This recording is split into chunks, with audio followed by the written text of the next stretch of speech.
আজকে ডিমের কারি দিয়ে ভাত খেলাম। ও কি স্বাদ, কি বলবো।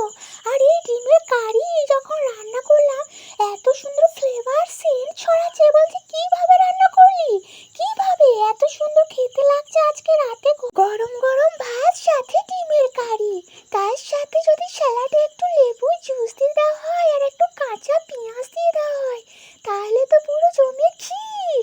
তো আমি দেখো এখানে টেস্টটা আমাকে ডিম দিয়েছে, তারপর মাখা করে খেয়ে নিলাম। ও কি স্বাদ।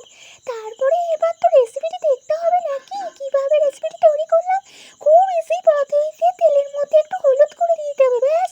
তারপর টমেটো কুচি, পেঁয়াজ কুচি আর শুকনো বা কাঁচা মরিচ দিতে হবে রেড কালারে, ব্যাস। তারপর নাড়াচাড়া করে নিতে হবে হটো করে। তারপরে এদিকে ডিমগুলো কষা আলাদা বাটিতে রাখতে হবে, ব্যাস। ডিম কষাটা আগে থেকে রাখা আছে ফ্রাই করে। আর এইদিকে কিন্তু একদম পেঁয়াজ টমেটোকে ভালো করে কিন্তু কষাতে হবে।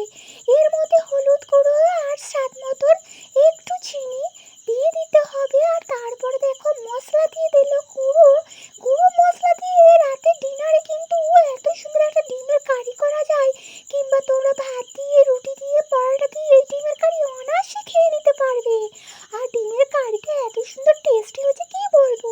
বারবার বলছি কারণ তোমরা একবার রেসিপিটি তৈরি করে খেয়ে দেখো, দারুণ লাগবে।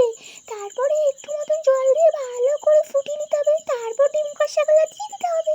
ডিম কষা দিয়ে দেওয়ার পর এবার কিন্তু ওর মধ্যে আবার চিনি দিচ্ছি। এত আমাদের বাড়িতে মিষ্টি খায় না, তার জন্য দেখো চিনি দিচ্ছি। ওর ওপরে দেখো এখানে কারি পাতা একটা যে মশলা হয় সেটাও ওদিক থেকে দিয়ে দেওয়া হলো। তারপরে আবার একটু নাড়াচাড়া করে নেওয়া হলো, ব্যাস। বাটিতে নামিয়ে নেওয়া হলো ডিম কষা। দেখো কত সুন্দর লাগছে। এটা রুটি দিয়ে খেতে অসাধারণ লাগছে।